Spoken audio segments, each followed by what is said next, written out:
Hello friends, कैसे हो आप सब। दोस्तों, इस दुनिया में कुछ ऐसी हस्तियां हैं जो हमें काफ़ी इंस्पायर करती हैं। अपनी ज़िंदगी जीने से लेकर लाइफ की हर मुश्किलों को कैसे पार करना है या सही टाइम पर सही डिसीजन लेना कितना ज़रूरी है, ये सभी सिखाते हैं। ऐसी ही एक पर्सनालिटी है महेंद्र सिंह धोनी। इनके क्रिकेट के बारे में तो हम सभी को पता ही है। आज हम इनकी biography movie Dhoni the untold story को जानेंगे, जो हमें बताती है अपने लक्ष्य के लिए आपको अपनी मेहनत में कमी नहीं रखनी चाहिए, भले ही उसमें आप असफल ही क्यों न हो रहे हों। अगर आप में सच्ची लगन है तो एक दिन आपको सफलता जरूर मिलेगी। तो अगर आपने ये मूवी देख रखी है तो कोई नहीं, फिर से इस स्टोरी को सुन सकते हो अगर आप अपने लाइफ में फेलियर से घबरा रहे हो तो। और अगर आप तक नहीं देख पाए हैं तो ये वीडियो आपको बहुत कुछ सिखाने वाली है। तो कहानी की शुरुआत मुंबई के वानखेड़े स्टेडियम में हो रहे आईसीसी वर्ल्ड कप से होती है। दिन था 2 अप्रैल 2011, जिसमें इंडिया और श्रीलंका आमने सामने थी और इंडिया क्रिकेट के कैप्टन महेंद्र सिंह धोनी अपने ड्रेसिंग रूम से मैच को देख रहे होते हैं और पता चलता है कि 2 महत्वपूर्ण विकेट शुरुआत में ही गिर जाती है। ये देखकर धोनी डिसाइड करते हैं कि वो 4th नंबर पर जाएंगे, जबकि उनका बैटिंग ऑर्डर 7th था और 3rd विकेट गिरते ही वो बैटिंग के लिए मैदान में उतर जाते हैं। अब कहानी फ्लैशबैक में जाती है और देखते हैं कि धोनी इस वर्ल्ड कप फाइनल तक कैसे पहुंचे। धोनी का जन्म 7 जुलाई 1981 में रांची में एक बहुत ही साधारण से परिवार में हुआ था। उनके पिता वहां के एक गवर्नमेंट स्कूल में ग्राउंड के पंप ऑपरेटर थे, जो वाटर पंप सप्लाई को कंट्रोल करते थे, और धवल साहब, जो बिहार के स्पोर्ट्स एसोसिएशन के हेड अभी अभी अपॉइंट हुए थे। जब उनको पता चलता है कि वहां के ग्राउंड की हालत सही नहीं है तो पान सिंह धोनी को बुलाया जाता है। वो वहां पानी छोड़ने से इनकार करते हैं क्योंकि पानी वहां के रेसिडेंट्स के लिए ही कम पड़ रहे थे। फिर वो कहते हैं कि मैं रात को ग्राउंड में पानी छोड़ दूंगा। धवल जी भी एग्री हो जाते हैं। इधर धोनी अपने पापा से डरते थे और कुछ भी अगर उनको कहना हो तो अपनी बहन या माँ से पहले कहते थे। और जब भी उनके पिता काम से आते थे, दोनों भाई बहन पढ़ने बैठ जाते थे, पर यह सब उनके पिता को पता रहता था। अब उस गवर्नमेंट स्कूल में स्पोर्ट्स टीचर केशव बनर्जी, जिनको क्रिकेट टीम के लिए एक विकेट कीपर की तलाश थी, क्योंकि जो लड़का उनके पास था उसके पेरेंट्स उसे खेल के बजाय पढ़ने पर ध्यान देने बोलते हैं। तभी बनर्जी सर की नज़र माही पर पड़ती है, जो ग्राउंड में फुटबॉल का गोलकीपर की प्रैक्टिस कर रहे थे। अगले दिन माही को वो रोक कर पूछते हैं कि क्या तुम क्रिकेट में विकेट कीपर बनोगे। माही मना कर देते हैं और फोर्स करने पर वो टेस्ट देने के लिए एग्री हो जाते हैं। फिर अगले दिन माही टेस्ट में पास हो जाते हैं। उसे विकेट कीपर के ग्लव्स पसंद आती है तो उसे टीचर रखने के लिए बोल देते हैं, जिससे वो बहुत खुश होते हैं। ये बात जब वो घर में बताते हैं तो माही के पिता टेंशन में रहते हैं कि स्कूल के बाद क्रिकेट प्रैक्टिस करेगा तो पढ़ेगा कब। पर माही की माँ उनको समझाती है कि वो सब कर लेगा, आप टेंशन मत लो। अब माही प्रैक्टिस करना स्टार्ट कर देते हैं, पर उसे विकेट कीपिंग की जगह बैटिंग में इंटरेस्ट रहता है। एक दिन जब बनर्जी सर लेट रहते हैं, माही बैटिंग करते हैं और कोई भी बॉल को वो मिस नहीं करते हैं और ऐसे ही वो छुप छुप के बैटिंग की प्रैक्टिस किया करते थे। अब ऐसे ही कुछ सालों बाद जब उसे मैच खेलने के लिए मौका मिलता है, जहां लास्ट ओवर में 6 रन चाहिए रहते हैं, वो लास्ट बॉल में छक्का मारकर मैच को जिता देते हैं। इससे बनर्जी सर को माही पर भरोसा होने लगता है। अब अगले मैच में माही ओपनिंग बैट्समैन की मांग करते हैं, पर बनर्जी सर मना कर देते हैं और कहते हैं अगले मैच में जाना। पर माही कहते हैं कमजोर बॉलर के साथ खेल के क्या फायदा।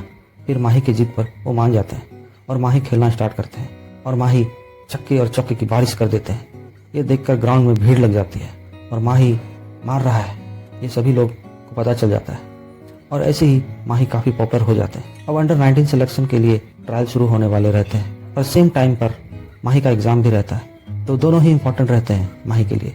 माँ और बहन तो पापा को मनाने में लग जाते हैं कि माही बहुत अच्छा खेलता है, वो सब कर लेगा, आप टेंशन मत लो। फिर जब माही से बात होती है तो वो बताता है कि मैं 3 घंटे का पेपर 2.5 घंटे में कर लूंगा, तो जा सकता हूँ ट्रायल के लिए। और उसके पापा पूछते हैं ये कैसे पॉसिबल है, तुम पास कैसे करोगे। माही बोलते हैं मुश्किल है पर पास करने के लायक हो जाएगा। पापा एग्री नहीं होते हैं पर किसी तरह मान जाता है। अब माही डेली पेपर जितनी जल्दी हो पेपर खत्म करके ट्रेन पकड़ते और ग्राउंड पर पहुंच जाया करते थे प्रैक्टिस के लिए। माही की गेम को देखकर धवल साहब माही को कोल माइन के स्पोर्ट्स कोटा में जॉब के ऑफर करते हैं और माही के पिता को ये यकीन दिलाते हैं कि माही के फ्यूचर के बारे में टेंशन मत लीजिए, उसका फ्यूचर उसका गेम बना देगा। ये सुनकर माही के पिता को बहुत खुशी होती है और वो उसके खेल के सपोर्ट में भी रहते हैं और अभी भी उनको यही लगता है कि खेल से माही का करियर नहीं बन पाएगा। धीरे धीरे माही और भी अच्छा खेलने लगते हैं और वो स्टेट लेवल मैच खेलने लगे थे। एक दिन एक मैच में जब लास्ट बॉल पर 6 चाहिए रहते हैं, माही के रोकने की कोशिश के बाद भी कुछ अलग तरीके से उसका फ्रेंड संतोष बैटिंग करता है, जो माही को बहुत पसंद आता है। अब वो शॉट उससे सीख लेते हैं जो आगे चलकर इनका हेलीकॉप्टर शॉट के नाम से जाना जाता है। अब माही अंडर 19 स्टेट लेवल गेम खेलने वाले थे, जहां इनका टक्कर पंजाब की टीम से रहता है और उसके कैप्टन युवराज सिंह रहते हैं। ये धोनी के लिए अच्छा चांस था इंडियन क्रिकेट टीम में आने के लिए, क्योंकि उस मैच को देखने के लिए कुछ सेलेक्टर्स भी आने वाले थे।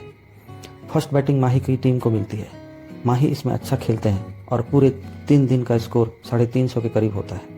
अब जब पंजाब की टीम आती है तो उनके होश उड़ा डालती है। युवराज सिंह ने अकेले उस मैच में 350 का आंकड़ा पार कर दिया था और टोटल स्कोर 800 के करीब था और माही ये मैच हार जाते हैं।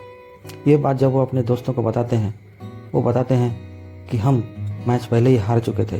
युवराज सिंह एक स्टाइलिश और बहुत ही अच्छे प्लेयर थे और उसके कॉन्फिडेंस को देखकर वो लोग अपना कॉन्फिडेंस खो चुके थे और मैच हार जाते हैं। अब जब इंडियन क्रिकेट टीम की अनाउंसमेंट होती है तो माही का नाम भी नहीं आता है, जिससे उसके सभी दोस्त काफ़ी अपसेट रहते हैं। पर माही बोलते हैं, मेरे लिए आज का दिन बहुत खास है, क्योंकि मुझे पता चल गया कि इतने से कुछ नहीं मिलने वाला है, मुझे और मेहनत करनी पड़ेगी और मुझे पता है कि मैं क्रिकेट टीम में नहीं हूँ। और अपने दोस्त को समोसे की पार्टी देते हैं। पर बनर्जी सर को पता चलता है कि माही का सिलेक्शन दिलीप ट्रॉफी के लिए हो गया है। ये बात माही को पता नहीं रहती है। जब ये बात उसके फ्रेंड माही को बताने जाते हैं पता चलता है। माही को तो कोई इन्फॉर्मेशन भी नहीं थी इस सिलेक्शन की। ये बात कंफर्म करने के लिए वो लोग धवल साहब के पास जाते हैं। वो बताते हैं कि सिलेक्शन तो कंफर्म है, पर अगले दिन ही कोलकाता में रिपोर्टिंग करनी होगी, तो खड़गपुर से फ्लाइट पकड़नी पड़ेगी, जिसके लिए टाइम काफ़ी बीत चुका था। रांची से खड़गपुर जाना मुश्किल था और रांची की फ्लाइट भी मिस हो चुकी थी। अब सभी दोस्त यही सोचते हैं कि धवल साहब को ये बात पता थी तो उन्होंने बताई क्यों नहीं, और सोचते हैं ये धवल साहब की ही गलती है। दूसरी तरफ सभी सोचते हैं कार से ही चलते हैं, पर उनके पास पैसे नहीं रहते हैं। फिर वो सभी थोड़े थोड़े पैसे लगाकर माही को एयरपोर्ट तक पहुंचा देते हैं, पर उनको पता चलता है कि फ्लाइट हाफ एन आवर पहले ही निकल गई। अब फ्लाइट मिस होने की वजह से माही का सिलेक्शन भी रुक जाता है, क्योंकि रिपोर्टिंग नहीं हो पाती है। ये सबसे माही काफ़ी अपसेट हो जाते हैं, पर हिम्मत नहीं हारते हैं और क्रिकेट खेलते रहते हैं और काफ़ी पॉपुलर भी होते हैं बिहार क्रिकेट टीम में। माही की चर्चा हर जगह हो रही थी। अब वहाँ के रेलवे स्पोर्ट्स कोटा में गांगुली साहब जॉब के ऑफर देते हैं, पर उसके लिए माही को उनके साथ मैच खेलना जरूरी था। रेलवे की जॉब के बारे में सुनकर माही के घर वाले काफ़ी खुश रहते हैं। उसके घर पर काफ़ी लोग माही का वेट कर रहे होते हैं, पर रेलवे की जॉब से माही खुश नहीं रहते हैं, क्योंकि जॉब के लिए फैमिली से दूर जाना था। पर अपने घर की हालत बचपन से ही देख रहे थे और वो कुछ बोल नहीं पाते हैं और गांगुली साहब के साथ मैच खेलने के लिए चले जाते हैं। मैच में माही उनके किसी भी बॉल को नहीं छोड़ते हैं और वो हर फास्ट स्लो सभी तरीके के बॉल को थो डालते हैं, जिससे गांगुली जी काफ़ी इंप्रेस हो जाते हैं और इस तरह माही को रेलवे की जॉब मिल जाती है। अब माही खड़गपुर स्टेशन पर टीसी की जॉब को ज्वाइन कर लेते हैं और वहाँ शिफ्ट हो जाते हैं। वहाँ उनकी मुलाकात सत्य प्रकाश भैया से होती है, जो माही के रूम पार्टनर भी थे। उनके अलावा और 3 लोग उसी के साथ रहा करते थे। अब माही का जॉब स्टार्ट हो गया था। वो डेली स्टेशन के प्लेटफॉर्म के चक्कर लगा रहे थे और जॉब के बाद उनको प्रैक्टिस के लिए ग्राउंड में भी आना होता था, पर वो प्लेटफॉर्म के चक्कर लगा लगा के फ्रस्ट्रेट हो चुके थे। दूसरी तरफ ICICI board new young talent की तलाश में एक टीम बनाती है, जो हर स्टेट की टैलेंट की सर्च करेगी और इंडियन क्रिकेट टीम में उसका सिलेक्शन होगा। इधर एक दिन जब वो अपसेट होके अकेले में बैठे रहते हैं, गांगुली जी आते हैं, उससे पूछते हैं क्या हुआ, क्या सोच रहे हो। फिर वो अपनी प्रॉब्लम को बताते हैं कि मुझे ये सब नहीं करना था, पर मुझे पापा का फेस याद आ जाता है, इसलिए जॉब कर रहा हूँ। फिर वो बताते हैं कि लाइफ में ऐसे ही चलता है, जैसे क्रिकेट में सभी बॉल एक जैसा नहीं होता है, उसको खेलने के लिए अलग अलग तरीके से खेलना होता है। वैसे ही लाइफ में अप्स एंड डाउन आते हैं, उनको भी बस खेलते रहो, इतना मत सोचो, तुम बहुत सोच रहे हो और अगर तुमको खेलना ही है तो मेरी तरफ से छूट है, नौकरी की टेंशन मत लो। उस दिन से माही अपने गेम पर ज़्यादा ध्यान देने लगते हैं और 6 मंथ के बाद जॉब ज्वाइन करते हैं। ये देखकर उसके साथ काम करने वाले माही का कंप्लेन कर देते हैं कि ये रेगुलर नहीं आता है और माही को इंक्वायरी के लिए बुलाया जाता है। पर उसके पहले ही माही को लगता है कि ये मैं क्या कर रहा हूँ। तभी एक ट्रेन उनके सामने आकर रुक जाती है और उनके सिक्स सेंस कहती है कि इंडिया उसे बुला रही है और वो बिना कुछ सोचे ट्रेन पर चढ़ जाते हैं। घर जाकर जब वो अपने पिता को बताते हैं कि उसने रेलवे की जॉब छोड़ दी है, उसके पिता बोलते हैं कि तुमने गलत किया, जॉब छोड़नी नहीं थी। माही बोलते हैं मुझे बस एक मौका दीजिए, इस बार अगर फेल हुआ तो आप जो बोलेंगे मैं वही करूंगा। फिर माही अपना पूरा ध्यान क्रिकेट पर लगा देते हैं। इधर उस टैलेंट रिसर्च टीम का ध्यान धोनी की तरफ जाता है और जब सिलेक्शन का टाइम आता है माही सभी बॉल को सिलेक्टर के ऊपर ही मारते हैं, मतलब वो बहुत अच्छा परफॉर्म करते हैं। और फाइनली जब न्यूज़ आती है कि माही का सिलेक्शन इंडियन क्रिकेट टीम में हो गया है, उनके दोस्त उसको ये बात बताते हैं। वो काफ़ी सीरियस हो जाते हैं और कुछ बात नहीं करते हैं, क्योंकि यहाँ तक आने के लिए माही ने बहुत मेहनत की थी। फिर वो अपने फ्रेंड के पास जाते हैं और ये बात बताकर इमोशनल भी हो जाते हैं। अब फाइनली वो इंडिया के लिए खेलने लगे थे, पर कुछ अच्छा परफॉर्म नहीं कर पा रहे थे और माही का बैटिंग ऑर्डर भी 7th पोजीशन था। एक बार जब वो फ्लाइट में सफर कर रहे थे, उसे प्रियंका मिलती है, जो सचिन की बहुत बड़ी फैन रहती है।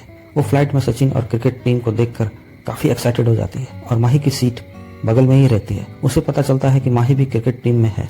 चूंकि माही ने अब तक कुछ अच्छा परफॉर्मेंस नहीं दिया था, तो लोग भी उसे नहीं जानते थे, पर प्रियंका जब माही से बात करती है तो माही पर भरोसा हो जाता है और वो विश्वास दिलाती है कि अगले मैच में आप जरूर कुछ अच्छा स्कोर करोगे। माही बोलते हैं, मुझे पता नहीं कि मैं अगले मैच का हिस्सा रहूंगा या नहीं। वो पूछती है, आपका नाम क्या है? माही बोलते हैं, अगर आपकी दुआ काम कर गई तो कल के मैच में सेंचुरी से पता चल जाएगा मेरा नाम। और अगले दिन पाकिस्तान के साथ मैच होने वाला था, जिसमें माही को सिलेक्ट कर लिया जाता है। साथ ही तीसरे पोजीशन पर बैटिंग का मौका भी दिया जाता है। इस मैच में माही पाकिस्तान के छक्के छुड़ा देते हैं और इस मैच के बाद माही काफी पॉपुलर हो जाते हैं और प्रियंका को भी पता चल जाता है नाम महेंद्र सिंह धोनी। मैच के बाद माही प्रियंका को थैंक्स कहते हैं और फिर दोनों एक दूसरे से रेगुलर टच में रहते हैं। और दूसरी तरफ माही भी अच्छा खेलने लगते हैं और धीरे धीरे उनको इंडियन क्रिकेट टीम का कैप्टन बना दिया जाता है। माही को प्रियंका प्यार करने लगी थी। माही भी उसे पसंद करते थे, पर कभी क्लियर नहीं बोलते थे और जब भी टाइम मिलता वो प्रियंका से मिलने चले जाते थे। माही का कहना था, मैंने अभी अभी इंडिया खेलना स्टार्ट किया है तो मुझे थोड़ा वक्त चाहिए, और वो प्रियंका भी एग्री होती है। पर माही से पूछती है, हमारे पास वक्त है ना माही? माही हमेशा यही बोलते हैं, यस ऑफ कोर्स। अब वैलेंटाइन डे का दिन होता है। प्रियंका माही को बताती है कि वे उससे कितना प्यार करने लगी है, पर माही उसे कुछ बोल नहीं पाते हैं और कहते हैं कि मैं गेम में रहूंगा, तो अगर कुछ कहना हो तो चिंटू जो उनका फ्रेंड है उसे कॉल कर लेना। फिर प्रियंका पूछती है, माही मैं तुम्हारे लिए क्या गिफ्ट लूं वैलेंटाइन डे पर? माही बोलते हैं, मैं ये सब नहीं मानता, बट फिर भी अगर लेना है तो वह सस्ती एंटिकाउ वॉच ले लेना। फोन रखते रखते वो फिर पूछती है, माही हमारे पास टाइम है ना? माही बोलते हैं, हाँ ऑफ कोर्स। अगले दिन जब वैलेंटाइन डे होता है, गिफ्ट लेकर जब वो आ रही होती है, उसकी कार एक ट्रक से टकरा जाती है और भयानक तरीके से एक्सीडेंट की वजह से उसकी मौत हो जाती है। इधर माही पाकिस्तान के साथ सीरीज जीत जाते हैं और चिंटू भी कॉल रिसीव नहीं कर रहा था। फिर एयरपोर्ट के बाद जब दूसरे फोन से चिंटू को फोन करते हैं, पता चलता है कि प्रियंका अब इस दुनिया में नहीं रही, जो हमेशा पूछती थी, माही हमारे पास टाइम है ना? अब धोनी को इस बात का बहुत दुख और अफसोस होता है कि वो कभी भी अपने दिल की बात पूरी तरह नहीं बता पाए प्रियंका को, और रास्ते में ही उतर जाते हैं और रोड पर ही फुट फुट कर रोने लगते। इसके बाद उसके गेम पर भी असर पड़ता है और माही की बड़ी आलोचना भी होती है। फिर वो किसी तरह अपने को संभालते हैं और टाइम बीतता जाता है। साथ ही T20 वर्ल्ड कप जीत जाते हैं और हम देखते हैं कि माही इंडियन क्रिकेट टीम में कुछ बदलाव चाहते हैं। वो बताते हैं कि इंडिया टीम में फिट प्लेयर्स की कमी है, बट क्रिकेट एसोसिएशन पुराने प्लेयर्स को निकालना नहीं चाहती थी। पर माही कहते हैं कि मुझे कैप्टनसी नहीं चाहिए अगर मुझे मेरी टीम नहीं मिलेगी। माही की कैप्टनसी में इंडिया के पास T20 वर्ल्ड कप आया था, तो सभी उनकी बातों को इनकार भी नहीं कर सकते थे। अब जब किसी होटल में चेकिंग करते हैं, वो अपने रूम की की भूल जाते हैं, पर होटल के रिसेप्शनिस्ट उन्हें जाने नहीं देती है। वो रिसेप्शनिस्ट का नाम साक्षी रहता है, जो आज माही की वाइफ है। वो उन्हें नहीं पहचान पाती है क्योंकि साक्षी को क्रिकेट का कोई शौक नहीं रहता है। फिर जब उनको पता चलता है कि महेंद्र सिंह धोनी है, तो वो काफी एम्बेरस फील करती है, बट माही उससे काफी इम्प्रेस होते हैं और वो माही को पसंद आ जाती है। अब इन दोनों का भी बातचीत और मिलना जुलना स्टार्ट हो जाता है और इससे साक्षी को बहुत परेशानी का सामना करना पड़ता है, क्योंकि माही एक बहुत ही पॉपुलर फेस थे, जबकि साक्षी एक नॉर्मल लड़की थी। ये बात साक्षी माही को बताती है कि माही मेरी दुनिया बहुत अलग है तुम्हारी दुनिया से। और ये दिन भी वैलेंटाइन डे रहता है। साक्षी भी माही से पूछती है, मैं तुम्हारे लिए क्या लूँ? माही सेम आंसर देते हैं, मैं वैलेंटाइन डे नहीं मानता। पर इस बार माही कोई गलती नहीं करना चाहते थे और साक्षी से कहते हैं, सोच समझ के जवाब देना, मेरी दुनिया बड़ी नहीं है, पर अगर झेल पाओगी तो क्या मुझसे शादी करोगी? साक्षी हाँ बोल देती है और फिर दोनों शादी कर लेते हैं। फाइनली वर्ल्ड कप का टाइम आ जाता है। जब इंडिया की टीम श्रीलंका के साथ मुंबई के वानखेड़े स्टेडियम में फाइनल खेल रही है, तो सहवाग और सचिन काफी जल्दी आउट हो जाते हैं। फिर जब विराट बैटिंग पर रहते हैं, तभी माही फैसला करते हैं कि 4th नंबर पर उन्हें उतरना चाहिए और विराट के आउट होने पर मैदान में MS धोनी उतरते हैं। सारा स्टेडियम धोनी धोनी की गूंज से भर जाता है। अब सारी उम्मीदें धोनी पर ही टिकी थी और माही अच्छा भी खेलते हैं और फाइनली 4th रन चाहिए थे 11 बॉल पर और माही 6 मारकर इंडिया को वर्ल्ड कप दिला देते हैं। सारे लोग खुशी से झूम जाते हैं और सभी के आंखों में खुशी के आंसू होती है, क्योंकि ये जीत 28 ईयर के बाद इंडिया देख रही थी और इसी के साथ ये कहानी खत्म हो जाती है। दोस्तों, माही हमारे देश के लिए एक मिसाल है और इसके लिए उन्हें पद्म भूषण, पद्मश्री अवार्ड के अलावा और भी बहुत सारे प्रेस्टिजियस अवार्ड से सम्मानित किया गया है, जो एक सिविलियन के लिए बहुत ही प्राउड की बात है। तो धोनी एक इंस्पिरेशन से कम नहीं है आजकल के यूथ के लिए। अगर आप भी MS के फ़ैन हैं तो वीडियो को लाइक ज़रूर करना और चैनल पर न्यू हैं तो इस चैनल को सब्सक्राइब करना ऐसे ही मोटिवेशनल मूवी स्टोरी के लिए। तो मिलते हैं अगले वीडियो में। जय हिंद, जय भारत।